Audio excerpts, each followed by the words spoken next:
जय शिवराय मित्रांनो, मान्सून सक्रिय झालाय। मान्सून महाराष्ट्राच्या वेशीवरती आलाय आणि त्याच मान्सूनच्या बातम्यामुळे शेतकऱ्यांच्या मनामध्ये ज्या प्रश्नांचा मोहोळ तयार झाले त्याबद्दल आज आपण सविस्तर देखील बोलणार आहोत। पण आजची 26 मे सुद्धा बऱ्याच भागांना मुसळधारेचा इशारा देणारी तारीख ठरते। पहिल्याही व्हिडिओमध्ये सांगितले, आठवड्यापूर्वीपासून सांगतोय की जूनमध्ये खंड तर आहेच, पण येणाऱ्या 28 ते 29 तारखेपर्यंत ह्या पावसाचा जोर जो आहे तो भाग बदलत काही ठिकाणी सोडत तर काही ठिकाणी अति तीव्रपणे नांगराटीमधनं पाणी निघणं, नदी नाले वाहण्याची जी कंडिशन आहे ती अजूनही 4 दिवस बाकी आहे। यापेक्षाही अजूनही महत्त्वाचं बोलायचं म्हणलं तर आपण इंस्टाग्राम आणि फेसबुकवरती रीलच्या माध्यमातून तालुक्यानुसार शॉर्टकट व्हिडिओ हे सातत्यानं आता इथून पुढे अपलोड करणार आहोत। त्यामुळे कुठेही जर पाहत असाल फेसबुक किंवा इंस्टाग्राम, तिथे रील स्वरूपामध्ये तुम्हाला व्हिडिओ पाहायला मिळतील। त्याचं पेजचा फोटो देखील मी तुम्हाला अशा प्रकारे सांगेल, कारण की फेक अकाउंटपासून सावध राहा। आता बघूयात आपण आजची कंडिशन आणि त्याबद्दल खंड किती दिवस लांबणार आहे, पुढे खंड किती तारखेपर्यंत मिळणार आहे, याबद्दल तारखा किती वाढल्या आहेत या संदर्भात आपण बोलूयात। तर मित्रांनो, आजची जी कंडिशन आहे सध्या आपण पाहिलं तर राज्यामध्ये काही ठिकाणी जसे की मुंबईच्या भागांमध्ये मुसळधार ते अतिमुसळधार पाऊस चालू आहे। अहिल्यादेवीनगर परिसरामध्ये काही ठिकाणी थोडं विखुरल्या स्वरूपाचं तर काही ठिकाणी ढगाळलेली परिस्थिती आहे। थोडं फटकल्यासारखं वातावरण वाटतं त्यांना। अकोला आहे, यवतमाळ आहे, अमरावती आहे, चंद्रपूर आहे, गोंदिया आहे, नांदेड आहे, हिंगोली, वाशिम, बुलढाणा, मराठवाड्यामध्ये काही ठिकाणी आभाळ तर काही ठिकाणी ऊन पाऊस पाहायला मिळते। पण ह्या उन्हामुळे गरमीची लेवल वाढणार आहे आणि दुपारनंतर कोणत्याही क्षणी पूर्वेकडनं विदर्भ आणि मराठवाड्यामध्ये पूर्वेकडनं आभाळ निघेल। जसं थंबनेलवरती ढग पाहिले, अल्ट्रा सरस ते सेक्टो कोलंबस काही ठिकाणी ऑक्टो कोलंबस नावाच्या ढगांची निर्मिती होईल। हे आकाराने खूप मोठे आहेत, काळ्या कुट्ट कलरचे आहेत आणि दुपारनंतर यांच्यामध्ये पाऊस पडण्याची क्षमता कोणत्याही क्षणी 4-5 वाजता, काही ठिकाणी 5-6 वाजता, काही ठिकाणी संध्याकाळच्या वेळेला, काही ठिकाणी 2:30 वाजता आजच्या 26 तारखेला हा पाऊस बरसणार आहे। ह्या पावसाची तीव्रता जर आपण बघितली तर पूर्वेपासून सुरुवात करेल आणि काही भागांमध्ये पुणे, सांगली, सोलापूरच्या भागांमध्ये, कोकण किनारपट्टीच्या भागांमध्ये आज दिवसभर पाऊस राहणार आहे। सांगलीला काही ठिकाणी उघडीप झाल्यासारखी वाटेल, पण लगेच ती तिसऱ्या पारच्या पिरियडला ॲक्टिव्ह देखील होणार आहे। त्यानंतर अहिल्यादेवीनगर परिसरामध्ये 4-5 वाजता ही कंडिशन वाढेल। जळगावला ऊन पाहायला मिळेल, छत्रपती संभाजीनगरमध्ये उघाड पाहायलासारखी मिळेल, पण ही उघाड 2-3 तासासाठी आहे। काही ठिकाणी दुपारनंतर परत आभाळ भरून येईल आणि काही ठिकाणी संध्याकाळच्या वेळेला मराठवाड्याच्या बऱ्याचशा भागांमध्ये कालच्यापेक्षा आज जास्त जोर असणार आहे। व्याप्तीसुद्धा बऱ्यापैकी आहे, 30% 40% आहे। मागच्यासारखी 100 हे 80% व्याप्ती नाही आहे, भाग बदलतची ही कंडिशन राहणार आहे। त्यानंतर संध्याकाळच्या वेळेला छत्रपती संभाजीनगर, जालन्याच्या बऱ्याचशा भागांमध्ये, बुलढाण्याच्या बऱ्याचशा भागांमध्ये, नागपूर वगैरे भागांमध्ये, यवतमाळमध्ये काही ठिकाणी, नांदेडमध्ये काही ठिकाणी, परभणी जिल्ह्यामध्ये सुद्धा काही ठिकाणी, बऱ्याच ठिकाणी म्हणूयात आपण, कारण की तिथे गरमीची लेवल आज वाढणार आहे।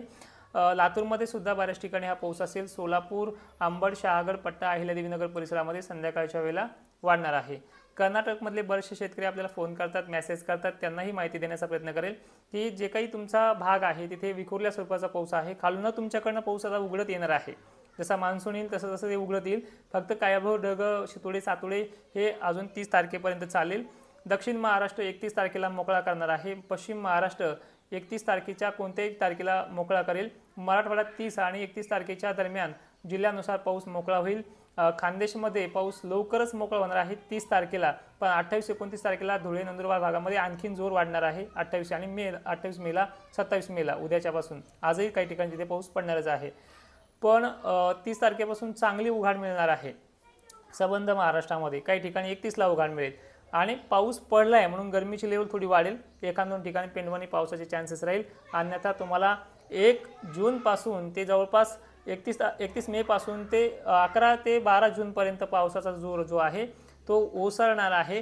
आता हा प्रश्न सुद्धा याच्यामध्ये पडतोय, मान्सून तर आलाय, मान्सून गडबड करतोय, तुम्ही तर सांगताय खंड आहे, खंडामध्ये पाऊस आहे, पण कसा आहे, तुम्हाला कुठल्याही प्रकारचा तो अडथळा देणार नाही। याउलट तुम्ही जर समजा 6-7 जूनला पेरण्या सुरू केल्यात, काही जण 11-12 जूनला पेरण्या करतील, कारण की 5-6 दिवस तर रानं नीट करायलाच लागणार आहे 6 तारखेपर्यंत।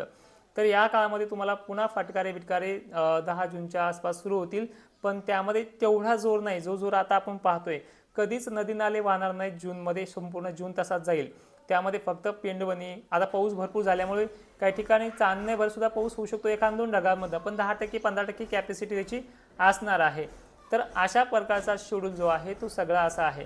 मग आता हा खंड लांबू शकतो का? कारण की प्रश्न असेही पडतात शेतकऱ्यांना, अनुभव आहे की पंढरपूरची वारी मागे फेरेपर्यंत कधी कधी पाऊस येत नाही. कदाचित तसंही घडू शकतं काही मोजक्या भागांना, 20-25% भागांना. पण पेरणीची घाई ह्या काळामध्ये करू नका. तुम्हाला मी मागेही व्हिडिओमध्ये सांगितले, बरेचसे शेतकऱ्यांचे मुलं आपल्या यूट्यूबवर काम करत आहेत, त्यांचे स्पेशल यूट्यूब चॅनल आहेत. त्यांनी सुद्धा हे प्रश्न तुमच्या वतीने तुम्ही त्यांना फोन केल्यामुळे त्यांनी विचारून घेतले, तर त्या प्रश्नांची सुद्धा आपण उत्तर त्यांच्या चॅनलवरती दिली, आपल्याही चॅनलवरती दिली. अशा प्रकारचा शेड्यूल आहे. फक्त मला आता तुमच्या परिचयाची गरज आहे, कारण की आपल्याला यंदा परिचय वाढायचा आहे. मोबाईल नंबर सेव्ह करून घ्यायचे आहेत. फेसबुकवरती सुद्धा तुम्ही जेव्हा माझा प्रोफाईल चेक करता तिथे माझा कॉन्टॅक्ट आहे. फक्त एक विनंती आहे, सगळ्यांचे फोन येतात त्यामुळे फोन व्यस्त सांगत असेल किंवा व्हॉट्सअपला मेसेज करून टाका, काही इमर्जन्सी तुम्हाला असेल तर. आता तुम्हाला जे काही प्रश्न पडले असतील ते प्रश्न मला कमेंटमध्ये करा, जेणेकरून मी संध्याकाळच्या वेळेला लाईव्हमध्ये तुम्हाला तुमच्या कमेंट न घेता ते कमेंट वाचून तुम्हाला त्याची उत्तरं देण्यात येईल. आता प्रत्येकजण विचारेल आमच्या भागात कधी पाऊस असेल. तुमच्या भागामध्ये पाऊस ओसरणारी तारीख जी आहे 30 आणि 31च आहे. जूनची दिवस उजळणं आणि खंडाला सुरुवात होणं हळूहळू हे तुम्हाला पाहायला मिळणार आहे. आता जे काही खंड लांबणार होता, जे काही खंड लांबणार आहे ते 11 तारीख आपण डिक्लेअर केलीच आहे, तिथपर्यंत तो खंड आहेच. त्यानंतरही तो 12-13 तारखेपर्यंतही लांबू शकतो, पण पाऊस भरपूर झाल्यामुळे पेरणीला अडथळे येणार नाहीत. आता काही प्रश्न असतील आपले मान्सून संदर्भात, तर मान्सून हा व्यापत होतील. मान्सूनचे वारे येत आहेत, मान्सूनसोबत पाऊस येत नाही आहे. मान्सून हा वेगळा भाग आहे आणि डिप्रेशन लो प्रेशर हा वेगळा भाग आहे. ज्यावेळेस अरबी समुद्र लो प्रेशर प्रभावित होईल त्यानंतरच तो पावसाचा जोर वाढत असतो. मोसमी वारे ही कंटिन्यू आता 4 महिने 2 महिने नैऋत्येकडनं वाहतील आणि 2 महिने परतीच्या पावसासाठी प्रवासासाठी सज्ज होत असतात. अशा प्रकारची ही सगळी कंडिशन असते. अजूनही काही अशंका असतील तर आपण नक्की आपल्याला विचारत चला. कमेंटमध्ये तुम्हाला आलेला अनुभवसुद्धा शेअर करत चला. आणि जाता आणखी एक महत्त्वाचं जे सांगायचं राहिले ते म्हणजे ते सुरुवातीलाच सांगितलेलं आहे की फेसबुकवरती आपण यासाठी रील आणि इंस्टाग्रामवरती यासाठी रील टाकतोय की प्रत्येकाला वाटलं आमच्या तालुक्याचं नाव यावं, प्रत्येकाला वाटलं आमच्या स्पेशल जिल्ह्याचा एक व्हिडिओ बनवा. त्यासाठी आपण बऱ्याचशा जितका सपोर्ट असेल त्या जिल्ह्यांची रील्स रूपामध्ये त्या तालुक्यांची माहिती 1 मिनिटाच्या आत देण्याचा प्रयत्न करणार आहोत. त्यामुळे इंस्टाग्रामला जे अकाउंट असेल आपला तोडकर हवामान अंदाज, सध्या 1000च्या आसपास फॉलोअर्स असतील आणि यूट्यूबला फेसबुकला काही 8-1 हजाराच्या आसपास फॉलोअर्स झालेले आहेत. तर तिथे देखील फॉलो करत चला, जेणेकरून तुमच्या रील्स तुम्हाला पाहायला मिळतील. तिथे सुद्धा शॉर्टकट व्हिडिओ असतात, तिथे सुद्धा आपल्याला सगळ्या गोष्टी दिलेल्या असतात. आणि काही शंका असतील तर कमेंटमध्ये आवर्जून करत राहा.